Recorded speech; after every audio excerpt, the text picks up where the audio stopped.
Ripple just moved another 130 million XRP as the price is hovering around 63 cents. We're going to talk XRP price in the latest news. Microstrategy and Michael Saylor, there's some warnings out there because Microstrategy is basically a Bitcoin holding company.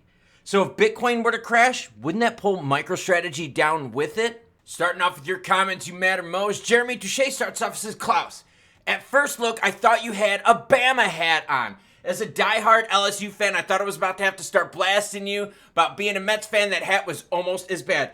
It's my Atlanta Braves nacho helmet, batting helmet. Yes, because yesterday was opening day of baseball. By the way, do you guys know what today is? Today is Friday, so happy Friday, everyone. Thank God I do YouTube and I don't sing. Be Fullify says up almost 1,300% with Dog Whiff Hat since I mentioned it with you. How's the XR community and their BS excuses doing? We're going to compare some price of the market here coming up. I've got more stats to share with you.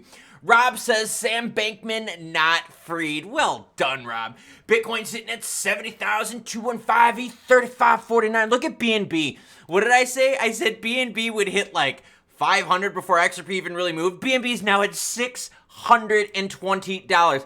What about Dog with Hat? $3.64. Sol, I know a lot of you are watching Sol, hoping for get to 200. Let's hope so. Arbitrum, $1.65. XRP, 63.2. XLM, 14.4. Prisma Finance hacker moves funds to Tornado Cash. Now, I'm bringing this up because Tornado Cash was sanctioned by the Department of Justice. And the Department of Justice has been slapping their meat around here lately, trying to shut things down. But as you can see, is it really shutting things down? The recent movement of $2.6 million to Tornado Cash by the Prisma Finance hacker sent shockwaves through the community. This significant transfer comes amidst ongoing developments saying that the exploiter rocked them. Prisma Finance was hit by an exploit targeted by individual vaults, prompting an emergency response from the platform. Oh yeah, if you want to see the movement of that action, I will have that listed and all these articles down below. As a precautionary measure, though, Prisma Protocol paused the emergency multisig, ensuring the safety of its remaining funds. Now listen to this. This is why I'm bringing this up, because even though they were able to safeguard the funds, look at how many people were smart and pulled out. However, the incident resulted in a substantial decrease in the TVL, total value locked, dropping from approximately 220 million to 115 million. Let's talk about MicroStrategy. And we talk about bubbles and what the risk factor is for crypto. And when we look at prices of the market, we're like, look, we're happy. Bitcoin is up. It's pulling the rest of the market with it, right? We've seen some Filecoin. By the way, look at Filecoin. Filecoin is about to hit $10. Yes, that's right. There's so many things moving in this market. So everyone out there that's telling you, oh, grown men will cry, we're melting faces. Yeah, if you own Filecoin, or if you own WIF, or if you own BNB. Come on now, everyone. But MicroStrategy, this is what we're nervous about. On the stock side too, okay? Just think, what is MicroStrategy? MicroStrategy is just converting a bunch of debt to buy Bitcoin.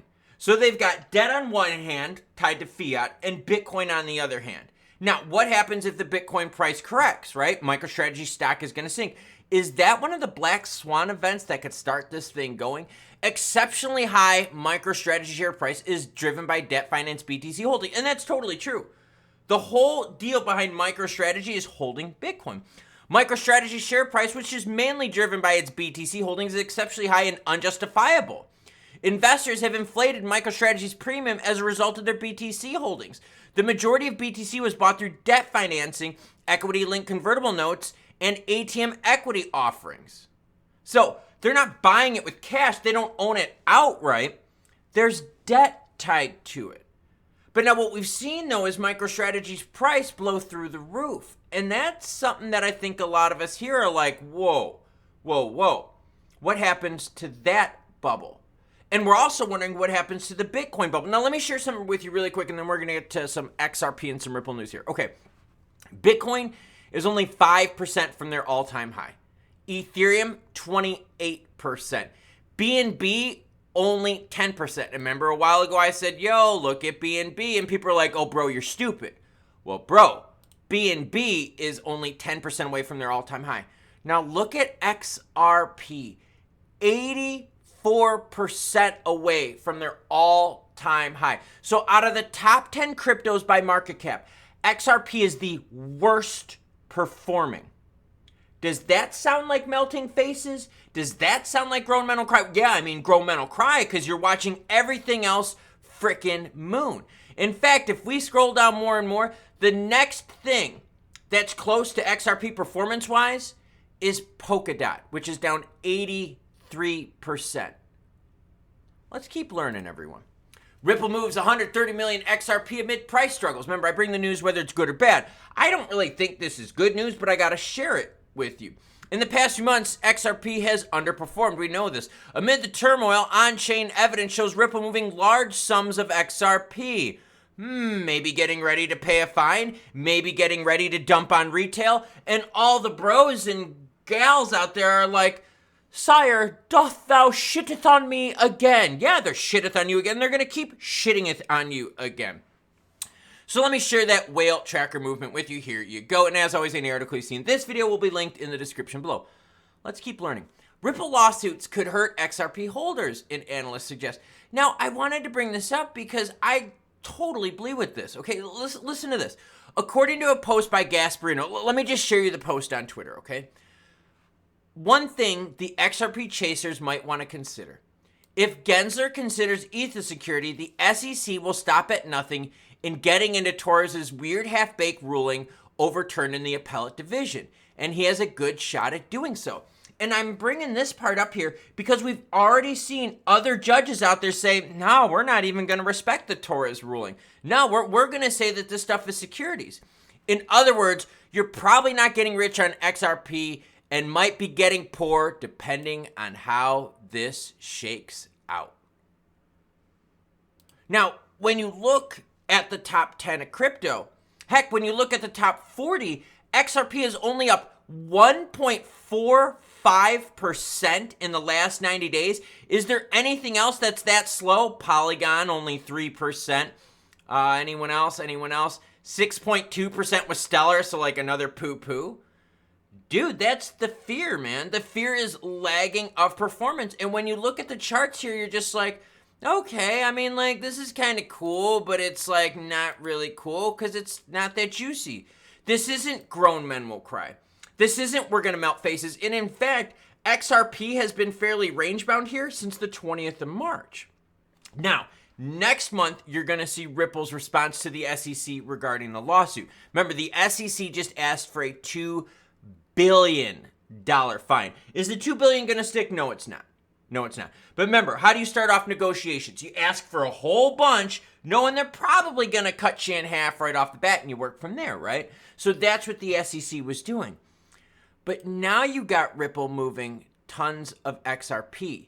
You've also got their monthly unlock of $1 billion. Yes, they put some back in escrow, but sooner or later, they're going to have to unlock it, right? So you still got 40 billion more XRP to hit the market. Meantime, other stuff is moving out there, and yet people are here left and right defending poor performance. I mean, come on now. XRP is not rocking it. Here's one. You sound like a scorned woman. Your logic is flawed. XRP is the only legal asset in the space. Put your adult pants on and quit crying like the sissy you were in school. Bro, you can make fun of me all you want, but hodling XRP is getting you nothing. They're 84% from the all-time high. And I have people like showing you on this. People are defending poor performance. XRP is the only legal asset in the space. Does that help the price? Hell no, it's only up 1.45% in the last 90 days, while BNB is up 94%.